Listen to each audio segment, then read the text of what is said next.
Hey, welcome back. So in this video, I'm going to be talking about two things. Well, really three.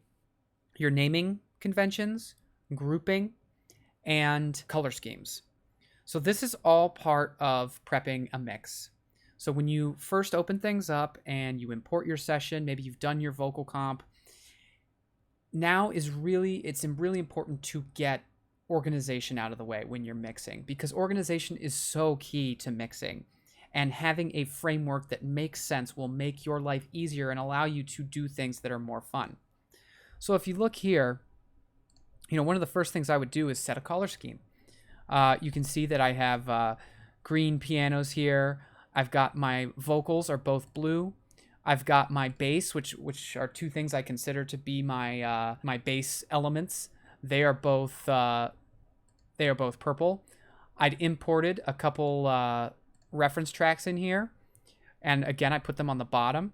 I also have my vocal scratch, which I would drag down to the bottom because I don't need it. But and again, these are red. These are a different thing. I know. Okay, these are just a reference track. So that would be the first thing, is set your colors. In Logic Pro, it's pretty simple. You just go through here and then you go assign to track color. So I can change my color of the track if I wanted to. Pick a color scheme that works for you. Pick a color scheme that you like and use it time and time again. It will make it so much easier when you're mixing. So don't mix it up and be like, oh, hey, I'm gonna, vocals used to be blue, I'm gonna make them purple this time. That's just gonna confuse you, and it's gonna slow you down. So pick a color scheme and stick with it. I would suggest at this point, if you were using a template, or you ever save a template, a mix template, that's something like a framework where it has, X number of tracks and they're all in a specific color scheme and all these kinds of things. You could set that up and have your different colors and have your scheme. So I'd set my colors. Then I'd go about doing my naming convention. And naming is really key too when it comes to organization, because if you don't have a naming convention for your tracks, then you might lose your way.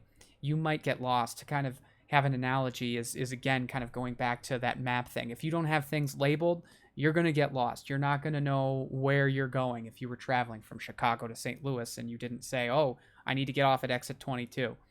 If there was no sign, you'd have a problem. And that's really what your labeling is, because that helps you just keep track of where things are. So, I've got my labels right here, but let's say a lot of times instead of vocals, people will put Vox, VOX. So I say Vox main, and then I'll put a 1. And then I might rename this guy. Whoops. Might rename this guy. And I'll go backing Vox 1. Now, here's the key thing. I tend to think about numbering. I'd put a number on everything. Just because you never know if you're going to have additional tracks, or maybe as you're mixing, you'll get an idea and you'll be like, oh, hey, man, I wish I want to do this. So then you can say, if I wanted to add another drum here, I've got drums 1. I could add a new track and call it drums 2, and it would make perfect sense.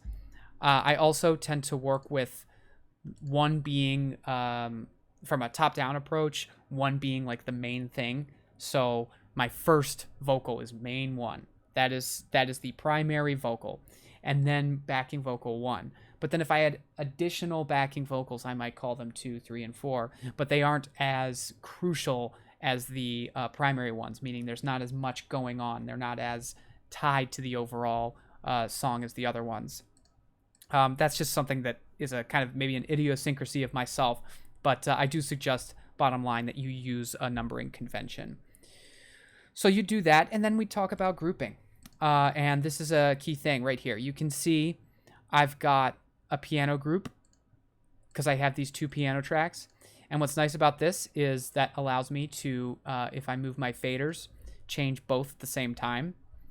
I have a bass group, and I'm a little weird in that I'm not a bass guitar player. All my bass is digital instruments. And I have a bass, but I have also this analog bass, and I group them as well, because when you go in and you start making changes, let's say you're EQing something, or trying to tackle a specific portion of the song, I think it's helpful to have groups. And what's really key, and right now I've only got one drums, but if I had a whole drum kit here with a kick and a snare and all these kinds of things and overheads, drum overheads, all this stuff, you want to have a drum group, because then that's how you can make changes to your entire group. So whatever DAW you're using, when you go in, work on a color scheme, work on a naming scheme that makes sense to you, add your groups and make sure that you've grouped things correctly. You have all your drums together. Even if you are not going to be using that group, just having it there is so helpful. And of course, you can look up in your specific DAW how to do those things. But I think it's just a key way of, in mixing in this crash course, do it every time and stay organized, because it will allow you to be more creative. It will allow you to have a lot more fun mixing if you just get this really kind of right brain, boring stuff out of the way first and then move on.